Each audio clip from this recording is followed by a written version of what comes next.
Last month, Square surprisingly released a port of a 25-year-old Super Nintendo game that had previously never left Japan. To our delight, Romancing Saga 3 turned out to be a joy, a hidden gem that fans of retro RPGs are sure to enjoy. Riding on the momentum of a newfound appreciation for Akitoshi Kawazu, I had the opportunity to review another recent Saga title that has also never left Japan until now. Although Scarlet Grace might be a much different experience than what most Kawazu fans are used to, it still has all the charm and idiosyncrasies one would expect from a Saga game, and delivers them in a very entertaining fashion. When the topic of Saga games come up in conversation, a number of different mechanics and gameplay features are forever linked with the series. Asymmetrical leveling up, random occurrences in battle, open-ended exploration, and utterly complex battle systems that require a fair deal of experience to learn. SaGa Scarlet Grace Ambitions has all of these elements, and yet still manages to look and feel much different from previous entries.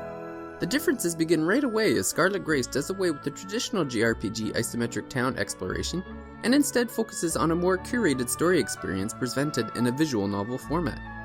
Either through a questionnaire or simply by choice, one of 4 main characters are chosen to start your adventure. Each of the 4 protagonists, Erpina, Teria, Leonard, and Belmate, has a separate storyline that takes place across a sprawling shared world.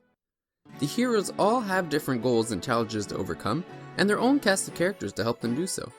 Instead of traveling to towns and discovering what to do from townsfolk, the wandering parties walk across a world map with different locations appearing on screen. The world is divided up into provinces, each typically having around 10 or so different locations to enter. Once an area is chosen, instead of entering the location and walking around, a conversation begins in the style of a visual novel which may or may not have dialogue options and often concludes with a battle. The amount of time spent engaging with characters in the world is relatively small compared to the amount of time spent in combat, but each of those interactions feels impactful and memorable. The dialogue is terrific, and the seriousness of each storyline is consistently contrasted with a delightful levity that keeps you wondering what will happen next. Whether it's a former churro vendor who becomes an apostle, or a weirdo hanging out by himself in a forsaken forest, an engaging and captivating story beat keeps you constantly engrossed in the events. Interesting dialogue aside, the majority of the time spent in Scarlet Grace is with a combat system that takes a little bit of time to get a handle on. Just like most Saga titles, the combat has layers upon layers of systems to track and master, and endless ways to customize your party. At the beginning of a battle, 5 members of your party are chosen to participate, and the formation in which they stand will impact how the battle will play out. Each character's actions have a cost, which is represented by a number of stars, and the initial number of stars and the way they increase per turn is based upon the formation chosen. In battle, all of the characters, whether friend or foe, are shown on a timeline in the order in which they'll attack. At the beginning of the turn, the number of stars is then allocated to the actions selected, with the stronger attacks requiring a larger allocation of stars. As the battle wears on, the number of stars to allocate grows, further complicating the amount of strategy that goes into a battle. Even the placement of the characters in the timeline has a profound effect on the outcome of a battle. When a character is defeated, good or bad, they are removed from the timeline, and if members of a party combine in the timeline, they unleash a devastating united attack. This united attack has the dual effect of landing a powerful blow, but also reducing the amount of stars needed for attacks in the next turn. In true Saga fashion, new moves are learned at random, and are based on a character's equipment. This equipment can either be purchased in various locations, or earned in various quests during your adventure.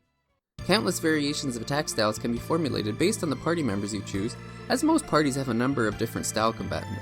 A mix and match of brawlers, mages, archers, and warriors allows for strategies that range from a quick all-out attack to a slow and methodical wearing down of your opponents. The only part of the combat that doesn't manage to stay fresh is the music, which unfortunately does feel stale based on the countless hours you could easily spend putting into Scarlet Grace. It's safe to say that SaGa Scarlet Grace Ambitions does everything that fans of the series have grown to love over the years. It manages to stay faithful to the spirit of SaGa, but wraps it up in a package that looks great and feels like a fresh take on the formula. What may be surprising to both new and old fans alike is just how much time is spent in combat. All of the terrific dialogue and interactions between characters is gated behind hours of complex combat mechanics, and some difficult battles. The time commitment is definitely worth it though, but just make sure you're ready for the trademark Kawazu punishment that you'll inevitably experience.